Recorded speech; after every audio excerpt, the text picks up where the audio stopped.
Good evening, everyone. I'm Linka Wattridge, Public Health Director for New Hanover County. And I'm going to take the next 10 minutes or so to talk about our strategy, both in immediate steps and long term, for mitigating and responding to flooding in our community.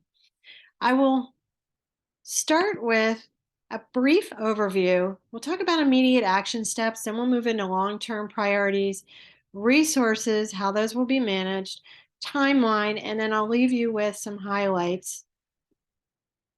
Let's begin with an overview. So we all know as a public health director that managing a flood disaster is complicated, and the situation requires comprehensive and coordinated response plan to address immediate and long-term priorities. Additionally, management of personnel, volunteers, collaboration with other agencies within our community, and most importantly, communication strategy are essential. So let's start with immediate action steps. So over the last 18 months, our community has come together to create what we call a central command center. We have identified volunteers, which I'll talk about in a little bit. We have agencies and we have our own public health department.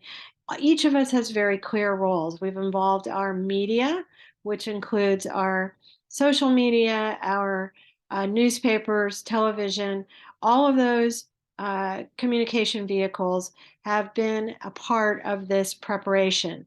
So our central command center will be exactly that. That's where all direction will come from, all communication, so that we can keep a consistent approach and coordinate within our organizations.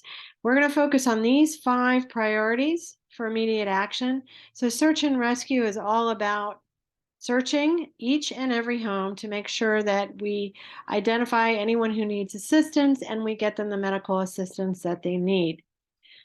We will focus on EMTs in that process, and even our public health folks and volunteers may also support.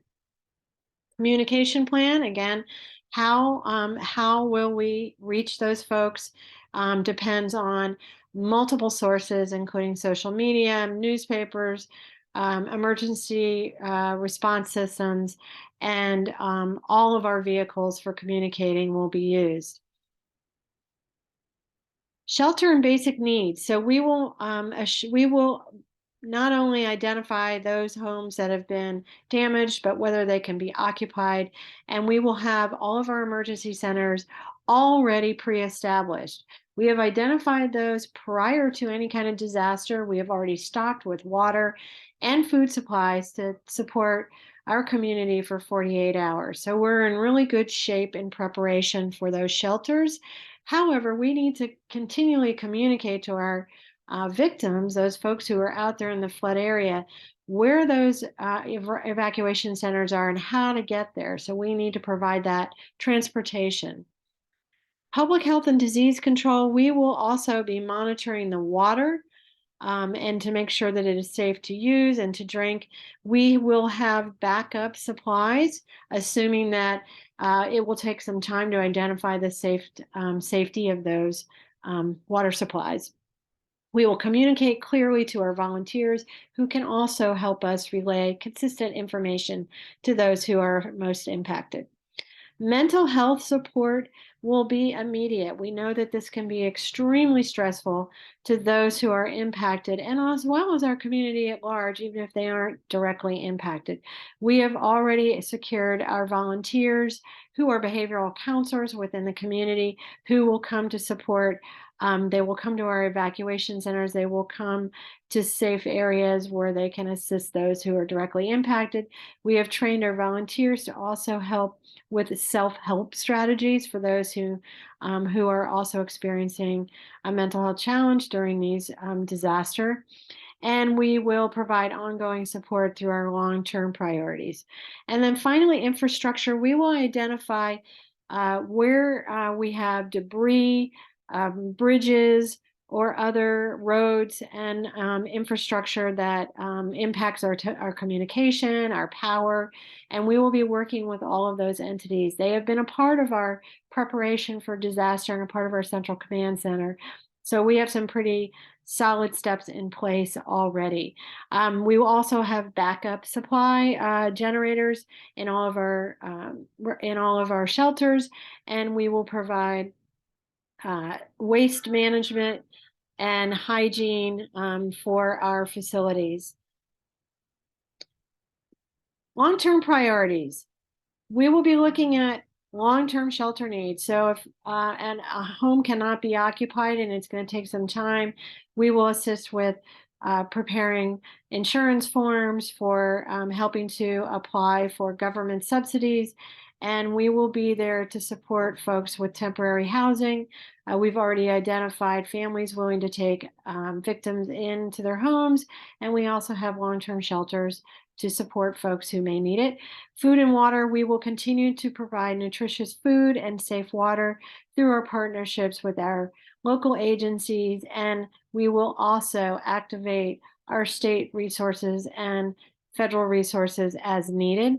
Environment, we will continue to monitor debris removal and infrastructure so that we can make sure that we restore power, telecommunications, and other power needs as swiftly as possible.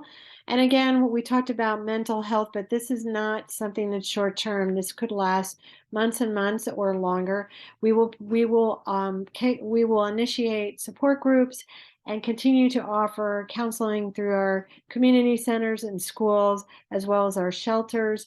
We can do this virtually as well. And resources, when I talk about managing those, it's really about communication, donations, and volunteers. Our communication strategy has been a long process, and we have followed the CDC CERC implementation plan to assure that we are in a very strong implementation plan. And we have practiced this through our prep work over the last 18 months. We have been working with our media friends, and we are all in sync with how we want to communicate safely and consistently to our community, and how we can filter back the needs of the community as they provide feedback to us. We have also identified volunteers who are going to handle all of our donations. We will be very clear with the community on what our needs are so we don't get an abundance of things we don't need. We will have a distribution center. We will also look for in-kind donations, which we've already secured in a number of places. And we will encourage financial donations and provide easy ways to donate. And volunteers, we have already secured many, many volunteers through our online volunteer system.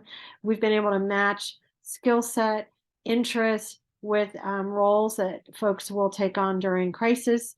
And we have already trained our volunteers, and we continue to do ongoing training, so we are prepared when an event actually occurs. We will continue to monitor and evaluate so that we can make adjustments during our next disaster, impending disasters. Timeline. So we start with our immediate response, all the steps I've already outlined, following all the way through our long-term response, with the ultimate goal of building resilience in our community. So preparing ahead of time, making sure that we know what our roles are, how things will fit together, but learning how to adapt as needed, and being fluid through a disaster, because you can't anticipate everything. But mostly having everyone prepared, including your home, your where you live, knowing your evacuation routes, and so forth. And then finally, I want to leave you with a few key points. And managing a flood disaster really does depend on careful planning, coordination, and prioritization. As a public health director, I've been collaborating with our agencies well beyond the 18 months, but more importantly, getting everyone on the same page so we can really respond swiftly, and also prepare for long-term through our external agencies in the state and beyond. And then effectively communicating and making sure that we collaborate with our media well in advance of an emergency, so we know how to activate and have consistent messaging through our command centers. And then again, building community resilience is key, and planning for and responding to a disaster. So thank you so much for your time. And if you have any questions, please let me know.